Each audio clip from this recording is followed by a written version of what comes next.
Hello, I'm David Chaston with 90 at 9, brought to you by interest.co.nz. This week, get everything you need to know in 90 seconds at 9 o'clock with news China's debt growth is raising eyebrows everywhere. But first, the US Fed's National Survey of Firms, that's their Beige Book, reported that economic activity expanded across the country in March and early April with widespread employment growth, but mostly modest wage increases, even as some high-skill areas are in hot demand. There are also reports of sharp rises in steel prices and some other construction products. No region reported stable prices, but overall they saw prices rising moderately from the current 2.4% rate. The Bank of Canada, who raised rates 3 times in 2017, held them in their latest review overnight. However, they were quite direct that inflation is now at 2% in Canada and rising, and they will need to raise them again and probably as soon as their next review at the end of May. In the EU, inflation in March came in at 1.3%, which was slightly lower than expected, even if it was up from February. A year ago, it was 1.5%.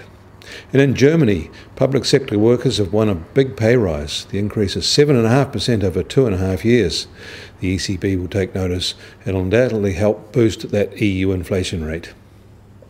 The IMF is warning of risks from sharp rises in global debt, especially government debt.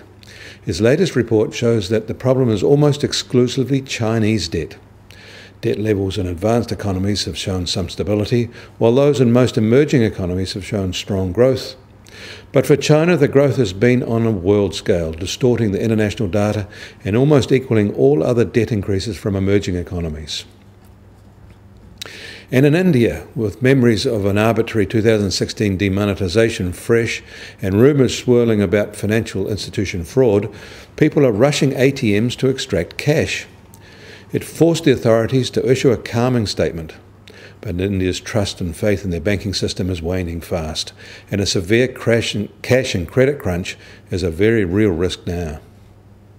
US Treasury 10-year yield is rising today and now at 2.87%, up 6 basis points. The US 210 cash rate curve is holding.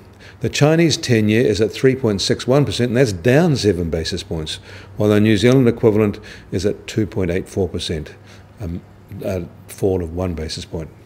Yields may be shrinking in China, but their 210 curve is widening recently.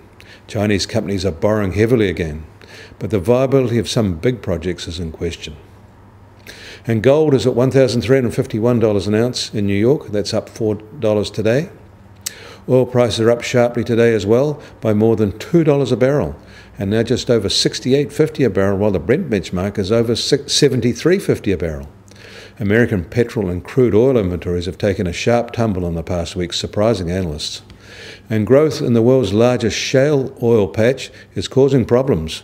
$80 a barrel oil now seems more likely. And the Kiwi dollar is in a slow retreat this week after last week's rise, and this morning is at 73.2 US cents. On the cross rates, we're at 94.1 Aussie cents and 59.1 euro cents. That puts the TWI at 74.2 and back in the middle of its 2018 range. I'm David Chaston. That was 90 at 9, brought to you by interest.co.nz.